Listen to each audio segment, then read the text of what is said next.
Olá, boa tarde, sejam bem-vindos à nossa live. Hoje estaremos trazendo aqui um assunto que está sendo muito debatido, é um assunto que eu tenho recebido muitas consultas, já foi objeto de um vídeo de, vamos dizer, de curta duração que eu apresentei logo no início, e como nossa intenção, a minha intenção principal aí é reduzir ao máximo o passivo trabalhista das empresas, eu achei por bem hoje falar acerca do passivo trabalhista que nós eventualmente poderemos ter aí após a pandemia. Ontem, quando nós apresentamos aqui de uma forma rápida, e mesmo assim nós esgotamos o tempo e ainda ficou faltando falar algumas partes ali importantes, eu gostaria até de complementar algo que eu falei muito rapidamente, mas eu diria que se faz necessário enfatizar. Como todos os senhores sabem, ontem nós discutimos e apresentamos aqui os vários programas que existem na parte de saúde e medicina ocupacional. E eu falei rapidamente que lá no começo, quando isso passou a ser exigido de uma forma mais rigorosa pelos órgãos do Ministério, o antigo Ministério do Trabalho, muitas empresas firmavam contratos e simplesmente era um contrato e não a prestação real do serviço. Então, hoje, existem várias empresas sérias, empresas competentes. Então, eu gostaria de deixar aqui enfatizado de que, ao procure empresas que realmente venham a trazer um resultado à vossa empresa, em todos os aspectos. O que vamos falar hoje da pandemia e o seu passivo, que pode eventualmente ficar de passivo trabalhista, envolve muito o trabalho executado aí por essas empresas contratadas pelos senhores e senhoras. Então, é importante que isso seja enfatizado e complementado à nossa fala de ontem. Como todos sabem, em meados do ano passado, foi editado a medida provisória 927. Medida provisória em que teve no seu conteúdo muito de previsão daquilo que precisava ser feito em termos da pandemia ali vigente até agora.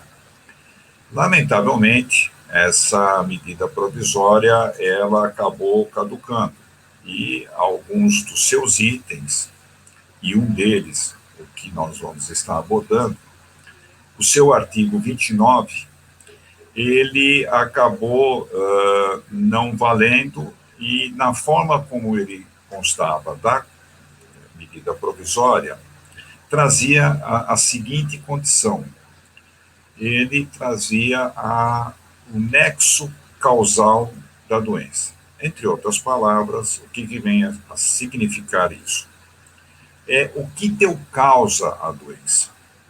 Quem é o responsável pela doença? Então, se nós estamos falando da pandemia, nós temos que nos focar aí quem foi o que provocou essa doença. E aí identificarmos o seu responsável. Só que é muito difícil, porque a doença pode ser contraída, se formos olhar, ela pode ter sido contraída no seu ambiente familiar, ela pode ser contraída no transporte público, e ela pode também ser contraída no próprio ambiente de trabalho. Então, qual é a preocupação, qual é o foco que a empresa tem que ter? Ela tem que ter uma prevenção total, e não vai conseguir atingir 100% disso, mas ela tem que tentar, ao máximo, uma prevenção e documentar-se e elaborar procedimentos, enfim, uma série de fatores que deixem-na com uma certa garantia. Então, nós vamos estar tratando agora do que foi praticado por um grande número de empresas, do que não foi praticado por algumas empresas e do que ainda pode ser corrigido e evitar aquilo que é o nosso objetivo, que é não termos um passivo trabalhista hoje e que lá na frente vai trazer ônus, e um ônus muito alto para todas as empresas. Então, voltando à medida provisória, esse artigo foi muito polêmico e houve uma série de ações de inconstitucionalidade, as famosas ADINs, em que acabou o Supremo estabelecendo de que o nexo causal, quer dizer, quem tem que provar que a doença foi contraída na empresa, deixou de ser do trabalhador, essa responsabilidade, e passou a ser da empresa. Então, veja a situação que isso trouxe. A empresa que antes ela tinha uma situação, não digo uma situação confortável, mas uma situação em que qualquer indivíduo que apresentasse aí a doença e estivesse sendo afastado, tinha que esse indivíduo provar de que na empresa que ele contraiu a doença. E não na situação hoje em que se encontram em função de todas essas alterações e principalmente desse julgamento das ações de inconstitucionalidade, passou a ser a responsabilidade da empresa. Então, a empresa que tem que provar de que o funcionário não contraiu a doença no seu ambiente de trabalho. E aí, como provar isso? Então, houve, inclusive, meados de junho, para ser exato, acredito eu que foi no dia 18 de junho, houve uma portaria conjunta. Portaria conjunta é quando ela é emitida por dois órgãos do governo. A portaria de número 20, em que ela trouxe, se não me falha a memória, mais de 30 itens em que as empresas deveriam ter sua atenção em relação ao controle da pandemia.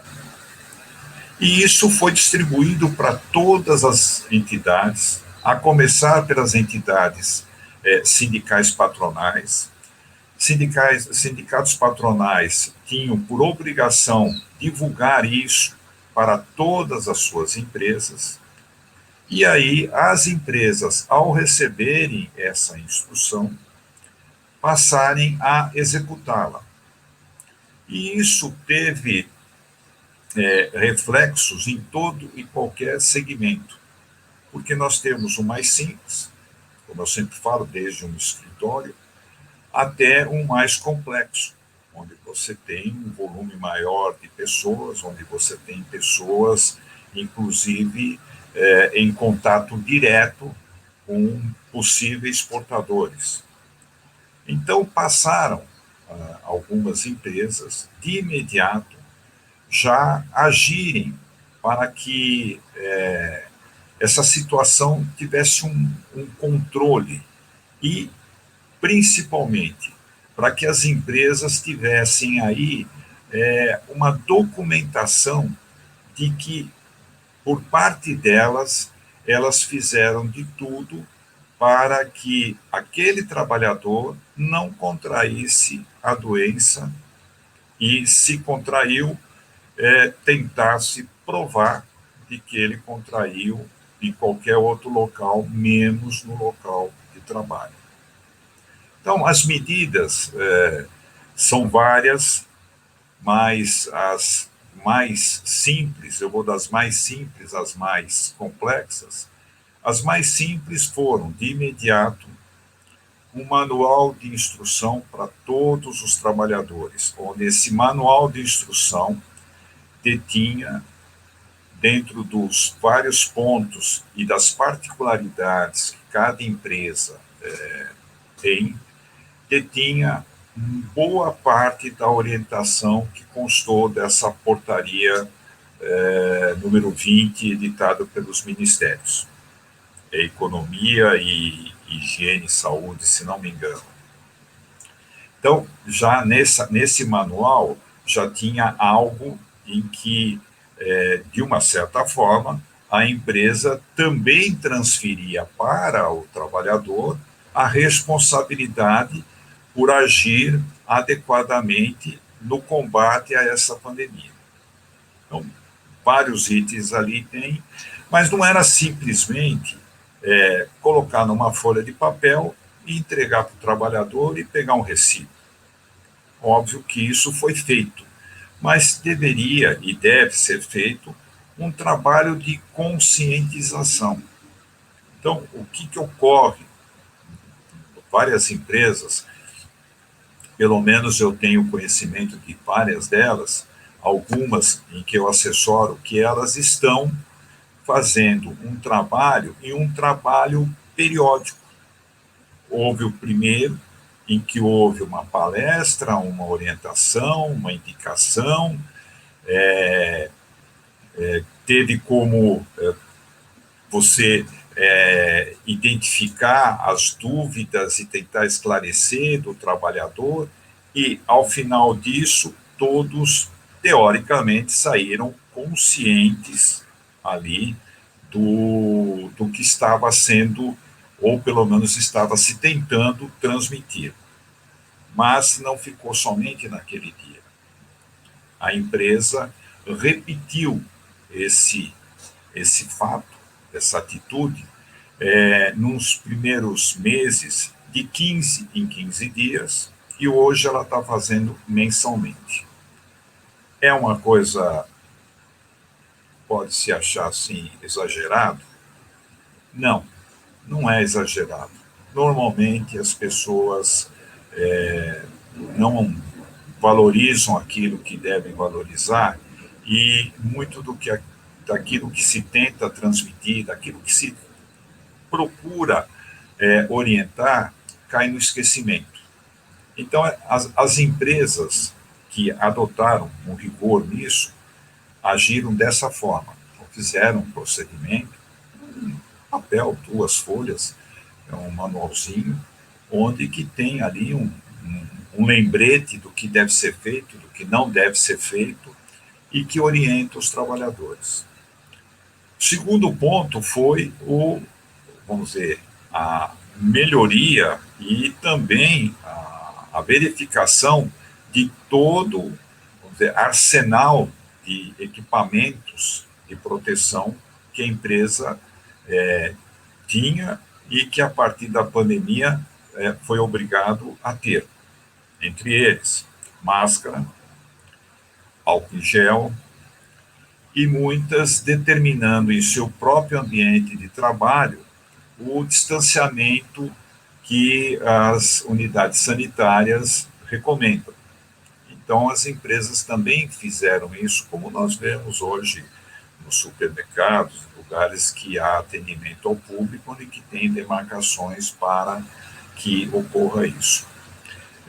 Um cliente meu, ontem, após a live, ele me ligou e falou: olha, eu estou aqui com o equipamento de segurança, eu tenho o recibo de cada um dos trabalhadores e faço, inclusive, a substituição das máscaras, porque elas têm também o problema de vencimento, tudo, e tiro, que é o outro item que as empresas adotam, que nós estamos passando por isso toda vez que vamos a um supermercado, pelo menos supermercados de grande volume de atendimentos mesmo, tem sempre lá um funcionário com um aparelhinho medindo a temperatura.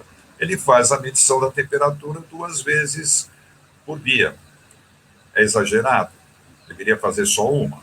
Não sei, mas ele faz 2 vezes e isso dá uma garantia a mais se a pessoa teve alguma mudança no seu estado físico durante o trabalho. Pois bem, isso leva a empresa a identificar, eventualmente, alguém que esteja portador da pandemia ou não, do coronavírus ou não. Ele pode estar com outra moléstia qualquer, mas há essa identificação. Com isso, você tem no seu volume de documentos, de elementos, todo um arsenal de providências que você fez e está fazendo para evitar isso. Nesse manual, faltou eu falar, ele também orienta de como deve se proceder no transporte público e também na própria residência. Então, é algo que orienta o trabalhador em todo o período em que ele está. É muito difícil de se fazer isso, mas também é uma outra medida que, principalmente, o setor industrial tem feito, que é proporcionar o transporte dos trabalhadores, evitando que este se utilize do transporte público, onde que, como é noticiado sempre aí, é um transporte que tem muita aglomeração e onde há um risco maior da contaminação. Então, existem empresas que fizeram e estão, inclusive, regulamentando, junto ao próprio sindicato que atende esses trabalhadores, para eliminar eventuais problemas de o que dá carona, por exemplo, para os demais, ter uma vantagem, não ter uma vantagem, ter o seu custo de transporte subsidiado pela empresa. Enfim, existem documentos que estão sendo elaborados em negociações com o sindicato dos trabalhadores para que regularize situações que outrora não eram previstas. É certo que algumas coisas aí que a reforma trabalhista já nos regularizou como horário itinerante, mas se uma empresa se utiliza de um trabalhador para que ele se desloque da residência para o serviço, mas nesse trajeto ele faça um trajeto diferente para poder dar carona a outras pessoas, até se utilizando de veículos de maior porte, e não um carro de passeio, uma van, como acontece com... Eu tenho um cliente industrial que ele faz isso. Ele acabou firmando um acordo com esse empregado e com esse acordo poderia simplesmente ficar só no nível do trabalhador e empresa, mas a empresa quis ainda que houvesse uma anuência do sindicato, que anuiu sem maiores problemas, mas documentou. Então, ela está documentada. Porque o grande mal disso tudo, pelo título da nossa live de hoje, Passivo Trabalhista Pós-Pandemia, é que hoje nós estamos vivendo uma situação de guerra. Nós estamos tentando sobreviver, tanto a si próprio como aos seus entes queridos, aos seus amigos, aos seus colegas, enfim, a sobrevivência de todos. Só que no amanhã, que esperamos que seja esse amanhã breve, que é quando acaba a pandemia, mas é um amanhã futuro em que muitos dos trabalhadores que viveram uma situação não muito adequada no tratamento dessa pandemia venham a entrar com uma ação trabalhista e pleiteando aquilo que, sinceramente, hoje nós não saberíamos nem dizer o que pode haver nisso. Nós podemos ter de tudo.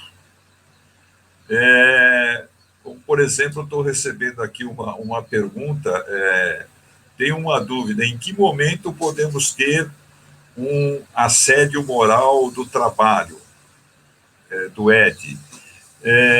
Veja, assédio moral no trabalho, ele é hoje, deixa eu fazer uma observação aqui, ele hoje é visto um pouco diferente do que ele era visto há 2, 3 anos atrás. Porque do assédio moral, você vem com o pleito de danos morais. Então, hoje, a legislação, os juízes, de uma forma geral, não tem concedido isso de uma forma assim tão, diria, tão simples como ocorreu no passado. Agora, isso tem que haver uma prova, um fato em si. Então, a empresa, aí quando eu falo empresa, nós nunca podemos esquecer do seguinte: a empresa, ela é composta dos seus dirigentes, dos seus sócios. Abaixo deles, vocês têm os seus gerentes. Abaixo dos seus gerentes, vocês têm os seus supervisores. E todos, nessa hierarquia, quando estão tratando com o trabalhador, eles, muitas vezes, estão falando em nome da empresa. Então, como evitar, como identificar isso, é muito difícil. O que deve ser feito, e aí é de umas lives uma live que deverá ocorrer em breve, é de como treinar, de como tratar toda a sua equipe. E aí entra o tratamento da equipe de supervisão. Então, hoje, você tem, eu não diria que assédio moral, mas você tem trabalhadores que se recusam a utilizar a máscara. E a empresa determina que tem que estar utilizando a máscara.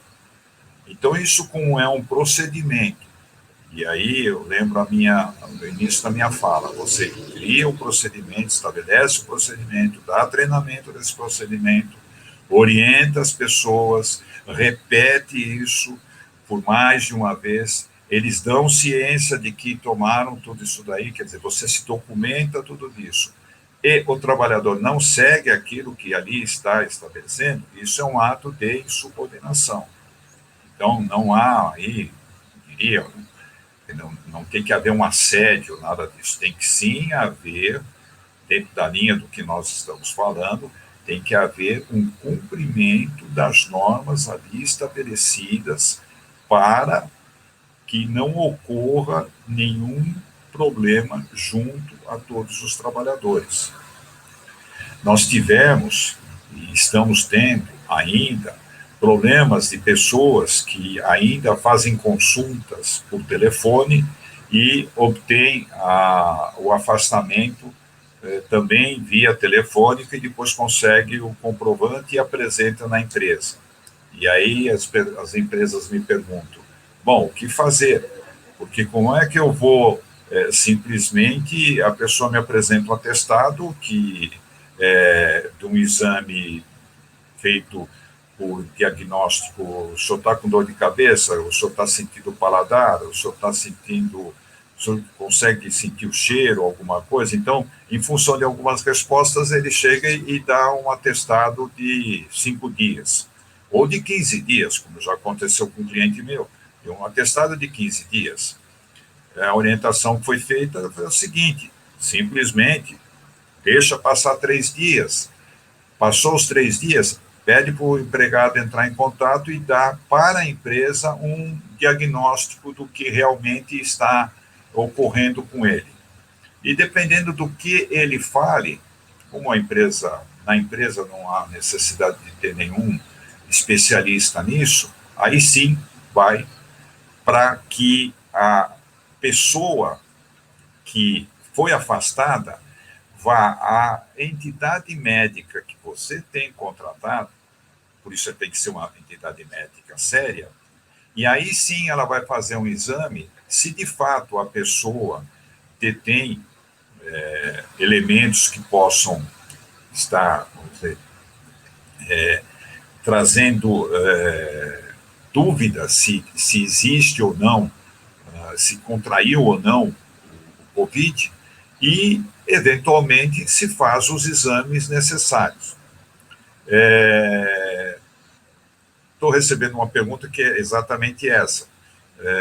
O senhor Daniel ele está me perguntando, minha funcionária se afastou pelo Covid. Ela...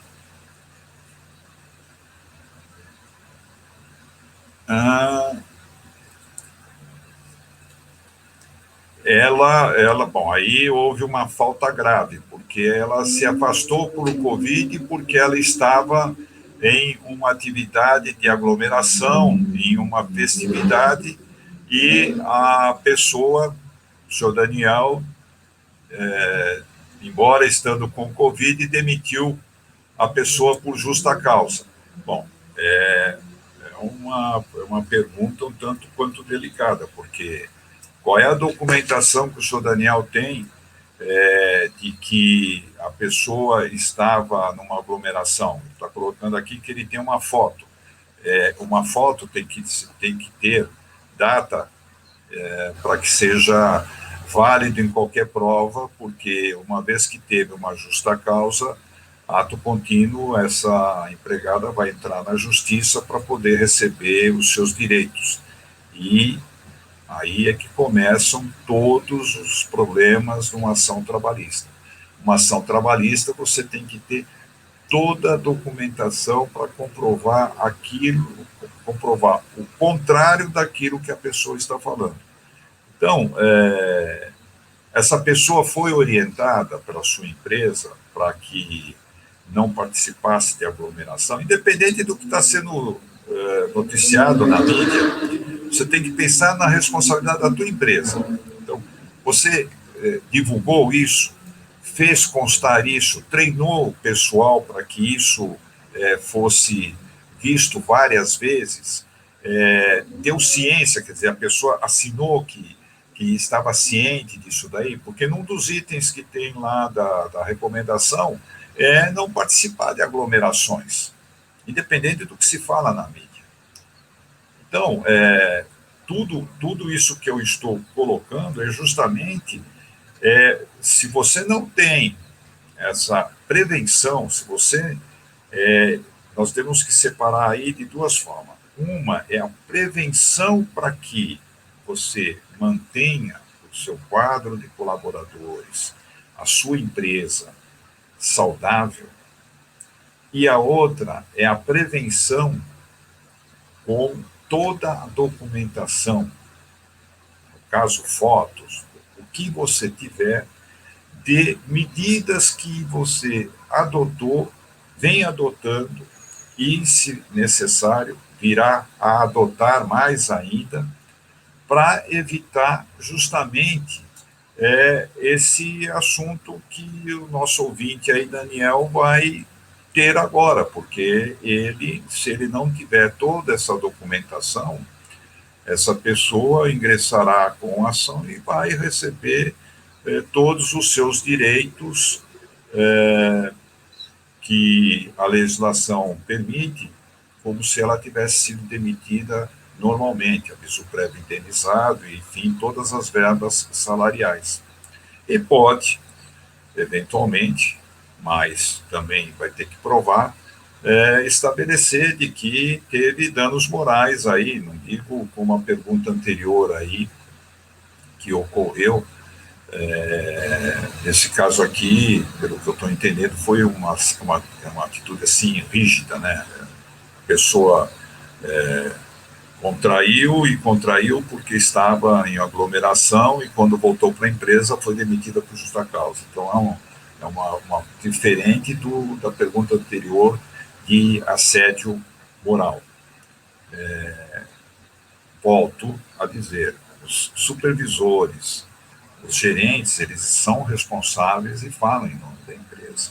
Então nós temos que também tê-los sempre dentro dessa linha. Então, vivências ocorridas nos últimos meses, nos últimos dias, que até surgiu essa pergunta aí, que ainda não podemos dizer que já se pratica, né?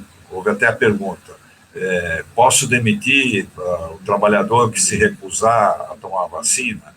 Eu até respondi para uma pergunta que me foi feita direto, falei assim, olha, vamos esperar chegar a vacina e ver tudo que estará ocorrendo nos nossos meios para dar uma definição melhor. Mas, a princípio, não é esse o entendimento jurídico hoje.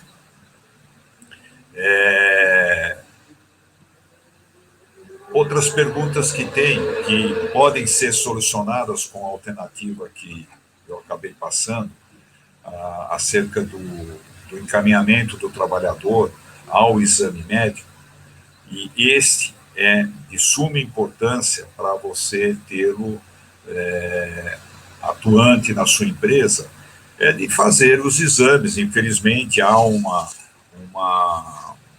investimento aí da empresa em fazer alguns testes. Eu conheço empresas que investiram bem em testes, aplicando testes em todos os seus trabalhadores.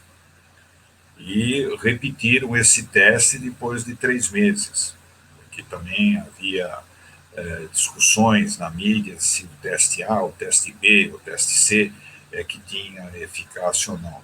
Mas foram investimentos que ocorreram para garantir uma melhor segurança em relação aos trabalhadores que ali estavam.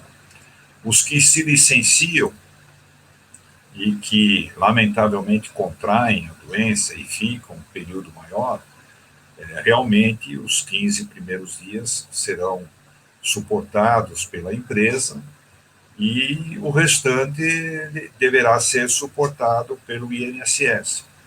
Só que também, como até foi dito ontem também, na live anterior, o INSS ainda está com uma situação muito crítica em termos dos peritos que devem avaliar todos esses afastamentos e referendar ou não os afastamentos.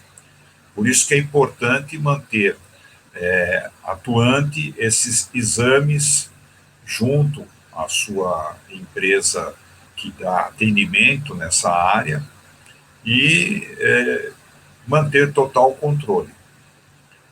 Hoje, aqui praticamente no estado de São Paulo, são poucas as empresas que estão funcionando.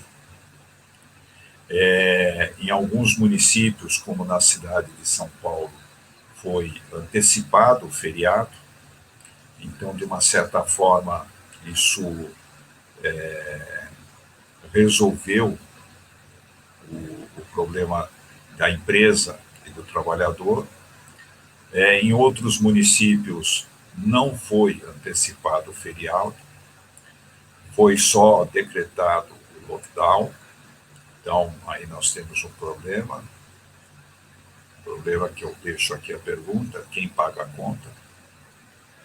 O trabalhador, ele precisa da remuneração.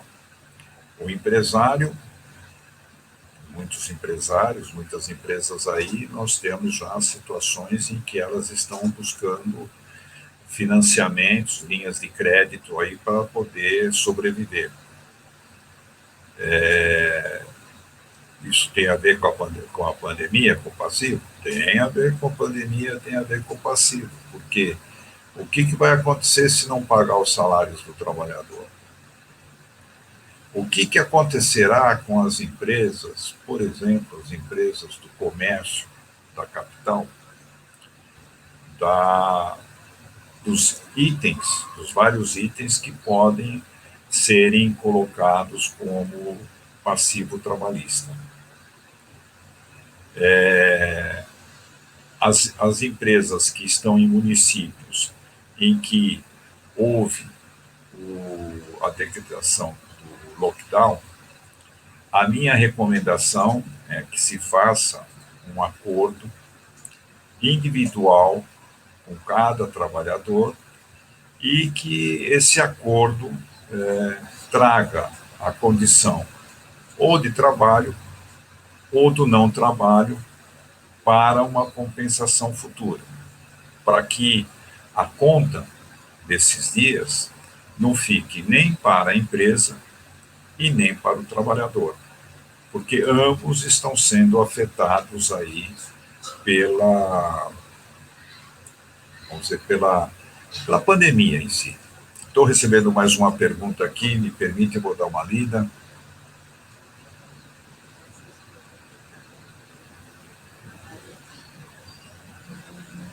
Ótimo, ótimo. Esse é o nosso ouvinte aqui, o Lipe, que ontem participou bastante. Aliás, me informaram aqui depois de que não é a Lipe, então me perdoe, me desculpe, mas eu estou respondendo em função do nome que aparece aqui. Ela está declarando aqui que no meu trabalho ninguém entra antes de medir a temperatura e saturação e ainda assina uma lista diária. Então, veja, essa é uma das condições sine qua non para você identificar, porque aí se a pessoa estiver apresentando qualquer anomalia nesse momento, você simplesmente encaminha ela para o seu serviço médico.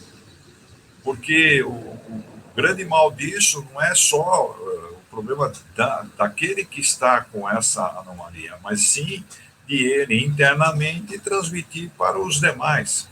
E transmitir para os demais não significa só os colegas de trabalho, você pode ser de um segmento em que você atende o público, então você vai poder estar em contato com o público. Então, isso é um fator de disseminação da doença que tem que ser cortado de alguma forma. Agora, a sua empresa que faz esse tipo de procedimento, ela está coberta, ela está, vamos dizer, documentada, e se houver qualquer questionamento nesse sentido, a empresa tem como se defender juridicamente.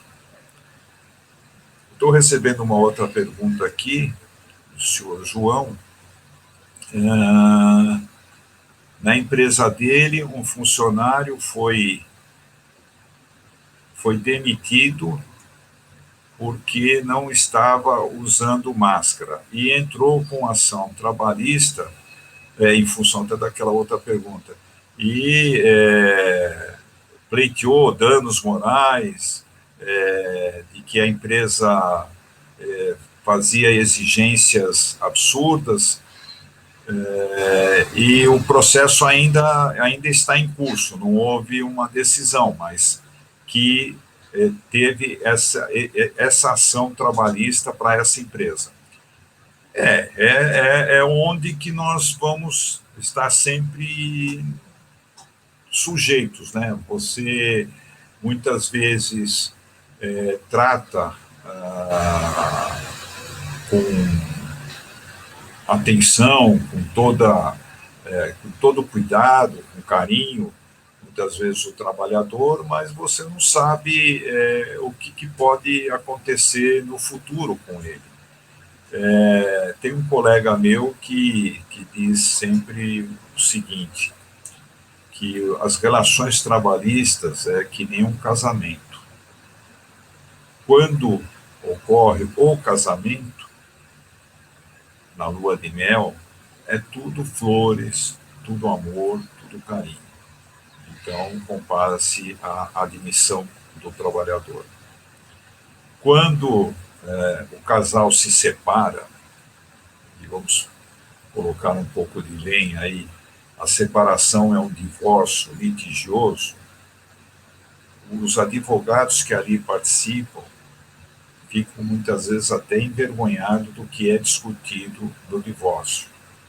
Então aí é tudo, a pior situação que pode ter. Aí se compara a demissões mal feitas, que geram reclamações as mais absurdas possíveis. Muito provavelmente, esta que foi apresentada aí pelo nosso ouvinte, ela tem essa consequência, quer dizer, ele desrespeitou o procedimento interno, se a empresa agiu corretamente, fez divulgação, tem o procedimento e tem a ciência dele, e tem a comprovação de que ele não estava atendendo esse procedimento, ela agiu corretamente na dispensa dele. Muitas vezes eu não recomendo a dispensa por justa causa para não ensejar aí uma ação trabalhista que pode trazer outras consequências. Eu normalmente sugiro uma dispensa normal, que é melhor do que uma briga judicial. Mas, uma vez totalmente documentado, totalmente com comprovação de que agiu dentro dos princípios éticos e da correção, então ajam da mesma forma conforme a lei. Esse caso dispensa por justa causa. Agora, o importante disso tudo, independente de toda a documentação, é a preservação da nossa vida, do nosso trabalho, do nosso dia a dia. Nós já avançamos mais aqui no tempo novamente, eu quero agradecer muito a participação de todos, continuo à disposição no meu canal, estou recebendo perguntas, sugestões, volto a enfatizar, meu objetivo, na minha experiência profissional, é trazer toda uma vivência em relação ao que podemos ter de elementos para reduzir o passivo trabalhista de todas as empresas. Atingirmos aí um patamar, que esse é o meu objetivo, de cerca de 90% do passivo trabalhista das empresas. Hoje abordamos, pelo fator do dia a dia, o passivo trabalhista aí pós-pandemia. Mas nós já estamos tendo passivo trabalhista na pandemia. Então, vamos nos preparar, vamos nos prevenir e espero-os na próxima live. Tenham um bom final de semana. Até a próxima. Obrigado.